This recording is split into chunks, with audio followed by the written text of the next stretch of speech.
नमस्कार दोस्तों, Bakshi coaching centre में आप सभी का स्वागत है। इस वीडियो में नई और पुरानी संसद भवन से संबंधित 36 प्रश्न डाले गए हैं और उन प्रश्नों के संभावित तथ्य जितने भी हो सके मैंने साथ में देने की कोशिश की है। तो दोस्तों, उम्मीद करता हूँ ये वीडियो आपको काफ़ी पसंद आएगी और अपनी राय कमेंट बॉक्स में जरूर लिखिएगा। तो आइए वीडियो शुरू करते हैं और पहला क्वेश्चन आपके सामने आ रहा है।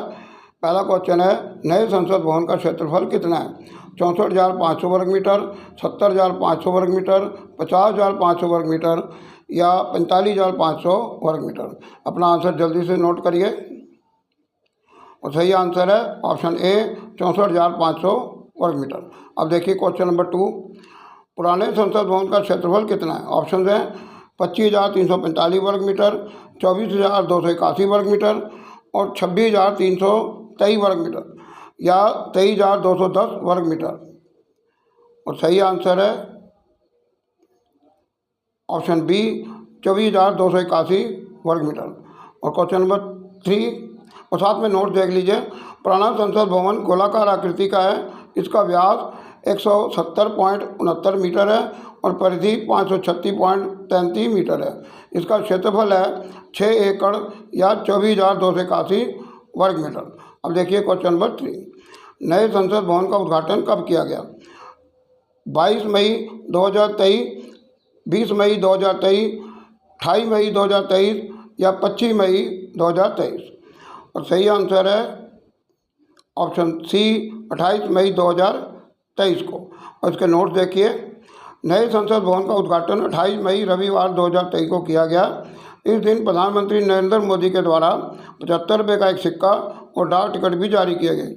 नए संसद भवन के निर्माण में सहयोग करने वाले श्रमिकों को भी सम्मानित किया गया था। तो ये तथ्य आपके एक्स्ट्रा नॉलेज में रहेंगे। आइए देखते हैं चौथा क्वेश्चन, नए संसद भवन का उद्घाटन किसके द्वारा किया गया?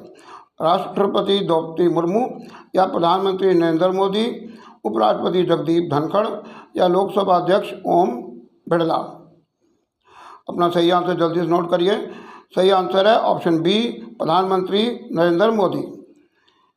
पांचवा क्वेश्चन है, पुराने संसद भवन का उद्घाटन कब किया गया था? ऑप्शन है 26 जनवरी 1927, 15 अगस्त 1926, 25 दिसंबर 1928 या 18 जनवरी 1927। और सही आंसर है ऑप्शन डी 18 जनवरी 1927 को। छठवां क्वेश्चन है, पुराने संसद भवन के वास्तुकार कौन थे? ऑप्शन हैं ली कॉर्बूजियर, Herbert baker, Edwin Landseer Lutyens या दोनों बी तथा सी। अपना सही आंसर जल्दी से नोट कर लीजिए। सही आंसर है ऑप्शन डी दोनों बी तथा सी। और अब इनके नोट देखिए। ली कॉर्बूजियर ये एक फ्रेंच वास्तुकार थे। 1952 में हरियाणा पंजाब की संयुक्त राजधानी के रूप में चंडीगढ़ शहर के डिजाइन और निर्माण का श्रेय इन्हें दिया जाता है। और हर्बर्ट बेकर एक ब्रिटिश वास्तुकार आर्किटेक्ट थे। नई दिल्ली में संसद भवन, वायसराय हाउस, राष्ट्रपति भवन, सचिवालय के उत्तर और दक्षिण ब्लॉकों के निर्माण में इन्होंने सहयोग किया। और एडविन लैंडसियर लुटियंस एक ब्रिटिश वास्तुकार थे। नई दिल्ली में संसद भवन, viceroy house, India gate, Connaught place आदि का निर्माण इन्होंने किया। और 1950 में वायसराय हाउस का नाम बदलकर राष्ट्रपति भवन कर दिया गया। तो इन सभी महत्वपूर्ण तथ्यों को अपने पास नोट कर लीजिए, ये आपके आगामी पेपरों में काम आएंगे। क्वेश्चन नंबर 7, नए संसद भवन के वास्तुकार कौन है? ऑप्शन हैं सुनील देवरे, लार्सन एंड ट्यूब्रो लिमिटेड, विमल पटेल या राम वी सुतार। और सही आंसर है ऑप्शन सी विमल पटेल। अगला क्वेश्चन नंबर 8 है, नए संसद भवन की आधारशिला कब रखी गई या शिलान्यास कब किया गया या इसका भूमि पूजन कब किया गया? इनमें से कोई भी प्रश्न पूछा जा सकता है। तो ऑप्शन है 10 दिसंबर 2020, 2 अक्टूबर 2020, 26 जनवरी 2020 या 25 दिसंबर 2020। अपना सही आंसर जल्दी से नोट कर लीजिए। और सही आंसर है ऑप्शन ए 10 दिसंबर 2020। और क्वेश्चन नंबर 9 है, नए संसद भवन के निर्माण पर कितनी लागत आई? ऑप्शन है 970 करोड़ या 1200 करोड़, 1170 करोड़ या 870 करोड़। सही आंसर है ऑप्शन बी 1200 करोड़। और इसके नोट्स देखिए। पहले 970 करोड़ की लागत आने का अनुमान लगाया गया था, परंतु बाद में खर्चा बढ़ जाने से नए संसद भवन के निर्माण पर वास्तव में 1200 करोड़ की लागत आई। अब देखते हैं क्वेश्चन नंबर 10। नए संसद भवन के उद्घाटन के समय चर्चा में रहने वाला सेंगोन क्या है? राज्य की समृद्धि तथा वैभव का प्रतीक, पुजारियों द्वारा अभिमंत्रित की गई तांत्रिक सोने की छड़, या सत्ता हस्तांतरण का प्रतीक, या भारत की स्वतंत्रता तथा अखंडता का प्रतीक। अब इनमें से सही उत्तर अपना छांट के रखिए। सही उत्तर है ऑप्शन सी, सत्ता हस्तांतरण का प्रतीक। और इसके नोट भी देखिए। सेंगोन का पूरा इतिहास देखिए। मौर्य साम्राज्य 323 ईसा पूर्व से 185 ईसा पूर्व, गुप्त साम्राज्य 320 ईसा पूर्व से 590 ईस्वी तक, और चोल साम्राज्य 907 ईस्वी से 1310 ईस्वी, विजयनगर साम्राज्य 1336 ईस्वी से 1946 ईस्वी तक। इन साम्राज्यों में प्रत्येक राजा सत्ता हस्तांतरण के समय अपने उत्तराधिकारियों को सोने की एक छड़ भेंट करता था, जिसे सेंगोन कहते थे। 1947 में जवाहरलाल नेहरू ने सी राजगोपालाचारी की सलाह पर इसे तमिलनाडु से मंगवाया। 14 अगस्त 1947 अर्धरात्रि को लॉर्ड माउंटबेटन ने प्रधानमंत्री जवाहरलाल नेहरू को सत्ता हस्तांतरण के रूप में सेंगोन को सौंपा था। नए संसद भवन के उद्घाटन से पहले तमिलनाडु के थिरुवदुथुराई अधीनम मठ के पुजारियों ने पीएम नरेंद्र मोदी को सेंगोन को सौंपा। और आगे देखिए, पीएम नरेंद्र मोदी ने सेंगोन को लोकसभा अध्यक्ष की कुर्सी के पास स्थापित कर दिया। इसकी लंबाई 5 फुट अर्थात 1.5 मीटर है और इसका मुख्य भाव चांदी का बना हुआ। और सेंगोन के ऊपर 800 ग्राम अर्थात 1.8 पाउंड सोने की परत चढ़ी है। इसके शीट पर नंदी बैल की मूर्ति है जो भगवान शिव का वाहन है। सेंगोन के शेष भाग पर फूल, पत्ते और बेल बूटी की नक्काशी की गई है। भूतपूर्व पीएम जवाहरलाल नेहरू ने इसे प्राप्त करने के बाद प्रयागराज संग्रहालय में रखवा दिया था और पीएम नरेंद्र मोदी ने इसे वहां से मंगवाया और इसका गौरव इसे वापस लौटाया। अब देखते हैं क्वेश्चन नंबर 11। नए संसद भवन का आकार कैसा है? ऑप्शन हैं वर्गाकार, आयताकार, त्रिभुजाकार या अष्टभुजाकार। और सही आंसर है ऑप्शन सी, त्रिभुजाकार। अब इसके देखते हैं नोट्स। देखिए ऊपर के चित्र में आप देख रहे हैं पुराना संसद भवन गोलाकार आकृति का और नीचे नया संसद भवन त्रिभुज के आकार का है और धार्मिक महत्व है त्रिभुज का, ये काफ़ी शुभ होता है। 12वां क्वेश्चन है नए संसद भवन में कितनी मंजिलें हैं? ऑप्शन हैं 1 मंजिल, 2 मंजिलें, 3 मंजिलें या 4 मंजिलें। और सही आंसर है ऑप्शन डी, 4 मंजिलें। अगला क्वेश्चन नंबर 13। पुराने संसद भवन में कितनी मंजिलें हैं? ऑप्शन हैं 1 मंजिल, 2 मंजिलें, 3 मंजिलें या 4 मंजिलें। और सही आंसर है ऑप्शन सी, 3 मंजिलें। और साथ में नोट्स भी देखिए। पुराने संसद भवन का निर्माण 1921 से 1927 के बीच हुआ। इसके निर्माण में 6 वर्ष लगे थे। शुरू में इसमें केवल 1 मंजिल बनाई गई थी, परंतु बाद में जगह कम पड़ने पर 1950 में 2 मंजिलें और जोड़ी गई। अब क्वेश्चन नंबर 14 देखिए। पुराने संसद भवन के निर्माण में कितनी लागत आई थी? ऑप्शन हैं 83 लाख रुपये, 73 लाख रुपये, 88 लाख रुपये या 92 लाख रुपये। और सही आंसर है ऑप्शन ए, 83 लाख रुपये। क्वेश्चन नंबर 15 है नए संसद भवन में लोकसभा में कितने सांसदों के बैठने के लिए व्यवस्था की गई है? ऑप्शन हैं 830, 750, 888 या 792। अपना सही आंसर जल्दी से नोट करिए। सही आंसर है ऑप्शन सी, 888 सांसदों के लिए व्यवस्था की गई है। क्वेश्चन है 16। पुराने संसद भवन में लोकसभा में कितने सांसदों के बैठने के लिए व्यवस्था थी? ऑप्शन हैं 552, 545, 535 या 542। और सही आंसर है ऑप्शन ए, 552। और नोट देखिए, लोकसभा के सांसदों की संख्या अधिकतम 552 हो सकती है, परंतु वर्तमान में लोकसभा में सांसदों की संख्या 545 है। इनमें से 530 सदस्यों का चुनाव विभिन्न राज्यों से किया जाता है और 13 सांसदों का चुनाव केंद्र शासित प्रदेशों अर्थात यूनियन टेरिटरी से किया जाता है। संविधान के अनुच्छेद 331 के अनुसार 2 सांसद राष्ट्रपति द्वारा एंग्लो इंडियन समुदाय से मनोनीत किए जाते थे, परंतु 126वें संविधान संशोधन के द्वारा 25 जनवरी 2020 से इसे बंद कर दिया गया। अंतिम 2 एंग्लो इंडियन सदस्य जॉर्ज बेकर तथा रिचर्ड हे हैं। वर्तमान में लोकसभा में 84 सीटें अनुसूचित जाति तथा 47 सीटें अनुसूचित जनजातियों के लिए आरक्षित हैं। और ये नई व्यवस्था जब तक नए सदस्यों की संख्या परिसीमन आयोग नहीं आ जाता 2026 में, तब तक ये व्यवस्था पुरानी चलती रहेगी। अब देखते हैं क्वेश्चन नंबर 17। नए संसद भवन में राज्यसभा में कितने सांसदों के बैठने के लिए व्यवस्था की गई है? ऑप्शन हैं 364, 352, 384 या 374। सही आंसर है ऑप्शन सी 384। अब देखते हैं क्वेश्चन नंबर 18। पुराने संसद भवन में राज्यसभा में कितने सांसदों के बैठने के लिए व्यवस्था की गई थी?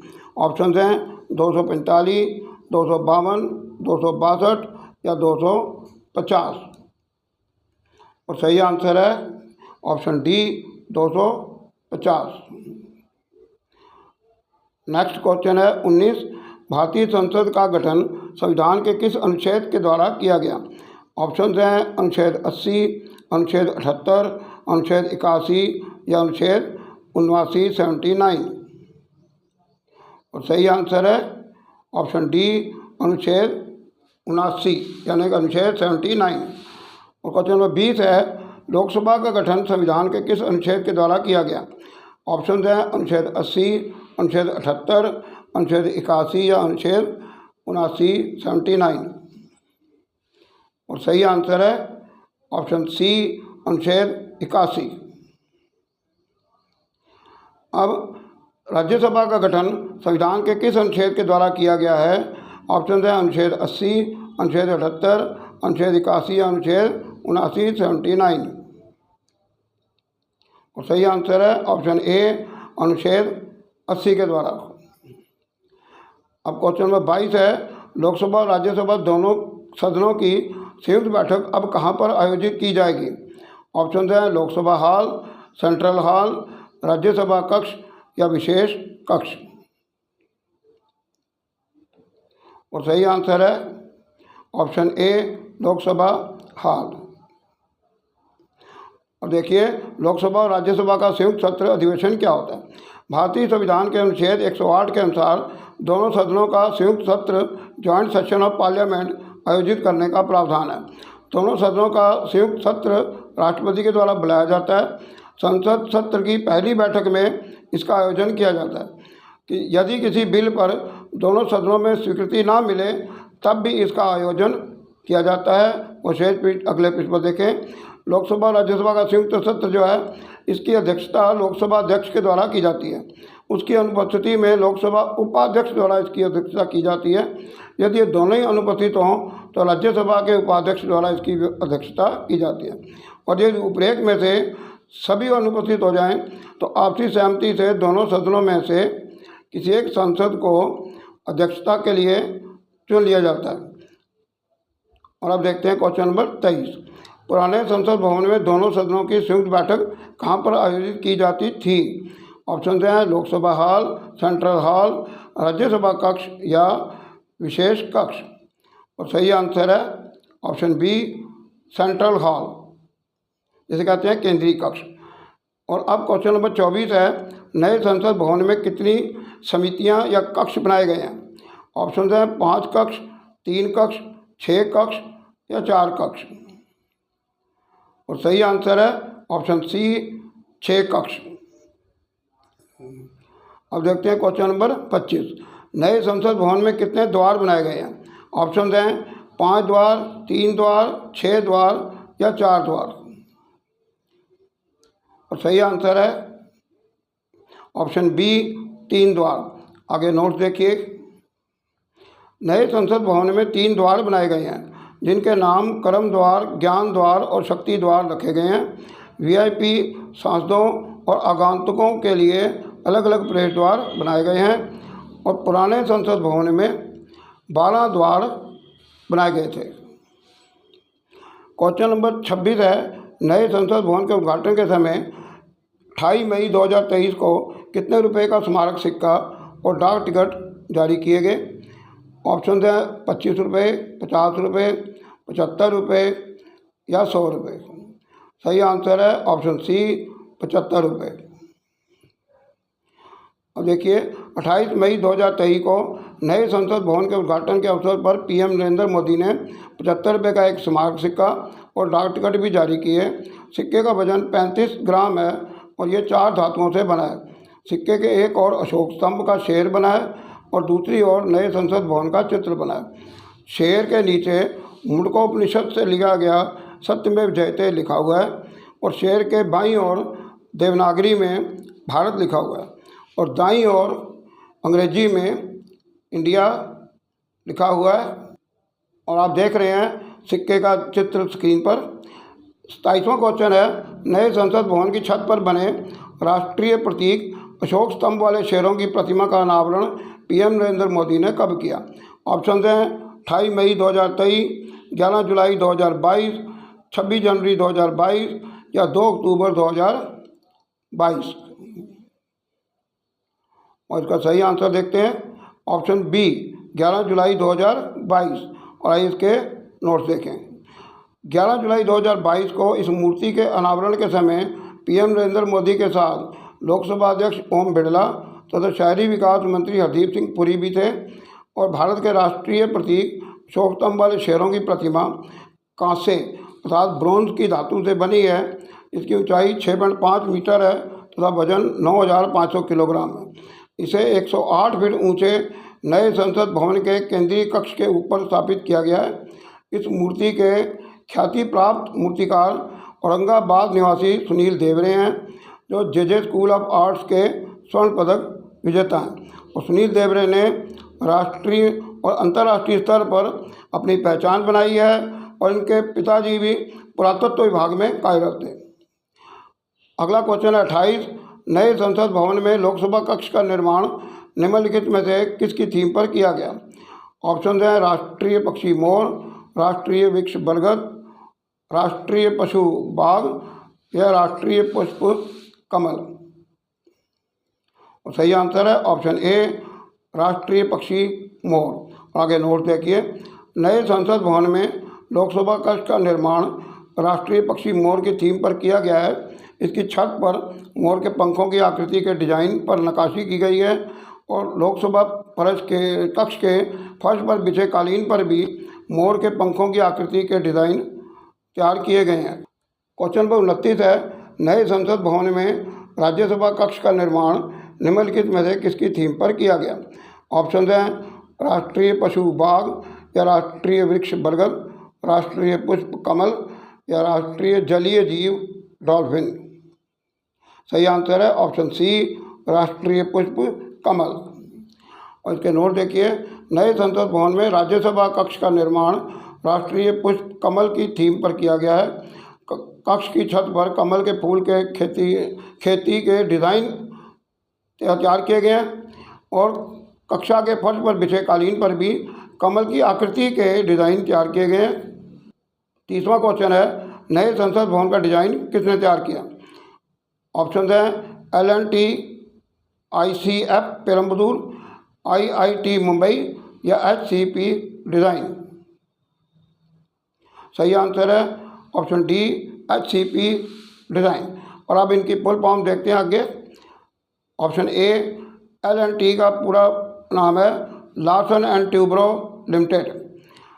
ICF पेरम्बदूर का पूरा नाम है integral coach factory Perambur Tamil Nadu. IIT Mumbai की फुल फॉर्म है Indian institute of technology Mumbai. और HCP डिज़ाइन की फुल फॉर्म है messrs Hasmukh C Patel design and architects limited Gujarat. और ये सही उत्तर है। आगे देखते हैं। ऑप्शन नंबर क्वेश्चन 31 है, नए संसद भवन का निर्माण किसने किया? ऑप्शन है HCC Hindustan construction company limited, GMR group, Tata projects और Larsen and Toubro limited. Option है, सही आंसर है option C, Tata projects. Question number 32 है, नए संसद भवन का निर्माण किस परियोजना के अंतर्गत किया गया? ऑप्शन हैं न्यू पार्लियामेंट कंस्ट्रक्शन कैंपेन, संसद पुनर्निर्माण परियोजना, सेंट्रल विस्टा पुनर्विकास परियोजना या परिसीमन आयोग परियोजना। सही आंसर है ऑप्शन सी, सेंट्रल विस्टा पुनर्विकास परियोजना। क्वेश्चन नंबर 33 है, नए संसद भवन के निर्माण में कितने वर्ष लगे? ऑप्शन हैं 6 वर्ष, 4 वर्ष, 5 वर्ष या 3 वर्ष। सही आंसर है ऑप्शन डी, 3 वर्ष। नोट देखिए, 10 दिसंबर 2020 को नए संसद भवन की आधारशिला रखी गई या शिलान्यास किया गया या भूमि पूजन किया गया। 11 जुलाई 2022 को नए संसद भवन के केंद्रीय कक्ष की छत पर राष्ट्रीय प्रतीक अशोक स्तंभ के शेरों की मूर्ति का अनावरण किया गया था और 28 मई 2023 को नए संसद भवन का उद्घाटन किया गया। इस प्रकार नए संसद भवन के निर्माण में 3 वर्ष लगे। क्वेश्चन नंबर 34 है, पुराने संसद भवन के निर्माण में कितने वर्ष लगे? ऑप्शन हैं 6 वर्ष, 4 वर्ष, 5 वर्ष या 3 वर्ष। सही आंसर है ऑप्शन ए, 6 वर्ष। अब इसके नोट देखिए, पुराने संसद भवन का निर्माण कार्य 1921 से शुरू किया गया था और 1927 तक इसका निर्माण कार्य चलता रहा और 18 जनवरी 1927 को इसका उद्घाटन किया गया। इस प्रकार पुराने संसद भवन के निर्माण में 6 वर्ष का समय लगा। अगला क्वेश्चन है 35, 18 जनवरी 1927 को पुराने संसद भवन का उद्घाटन किसके द्वारा किया गया? ऑप्शन हैं Lord Irwin, Lord reading, Lord Wellington और लॉर्ड लिनलिथगो। और सही आंसर है ऑप्शन ए, लॉर्ड इरविन। और आप देखिए इनके नोट्स। लॉर्ड इरविन का कार्यकाल था 1926 से 1931 तक और लॉर्ड रीडिंग का कार्यकाल था 1921 से 1926 तक और लॉर्ड वेलिंगटन का कार्यकाल था 1931 से 1936 तक और लॉर्ड लिनलिथगो का कार्यकाल था 1936 से 1944। पुराने संसद भवन का उद्घाटन 18 जनवरी 1927 को हुआ था। उस समय लॉर्ड इरविन का कार्यकाल था जो 1926 से 1931 तक भारत के वायसराय रहे। इसलिए पुराने संसद भवन का उद्घाटन लॉर्ड इरविन के द्वारा किया गया था। अब देखते हैं क्वेश्चन नंबर 36, नए संसद भवन का उद्घाटन 28 मई 2023 को किया गया। उस दिन निम्नलिखित में से किस महान क्रांतिकारी की जयंती भी है? ऑप्शन है सुभाष चंद्र बोस, चंद्रशेखर आज़ाद, विनायक दामोदर सावरकर या शहीद आजम भगत सिंह। और इनमें से सही आंसर है ऑप्शन सी, विनायक दामोदर सावरकर। और इनके नोट देखते हैं। सुभाष चंद्र बोस का जन्म 23 जनवरी 1897 को हुआ और चंद्रशेखर आज़ाद का जन्म 23 जुलाई 1906 को हुआ। विनायक दामोदर सावरकर का जन्म 28 मई 1883 को हुआ और शहीद आजम भगत सिंह का जन्म 28 सितंबर 1907 को हुआ। विनायक दामोदर सावरकर को वीर सावरकर भी कहा जाता है। इनका जन्म 28 मई के दिन हुआ था, इसलिए इस प्रश्न का सही उत्तर विनायक दामोदर सावरकर या वीर सावरकर है। तो आज के लिए इतना ही दोस्तों। उम्मीद करते हैं ये वीडियो आपको काफ़ी पसंद आई होगी। तो कृपया अपनी राय कमेंट बॉक्स में जरूर लिखें और अगर आपने हमारे चैनल को सब्सक्राइब नहीं किया तो इसको सब्सक्राइब कर लें और वीडियो को लाइक करें और अपने मित्रों को शेयर करें। मिलते हैं जल्दी अगली वीडियो में, तब तक के लिए नमस्कार।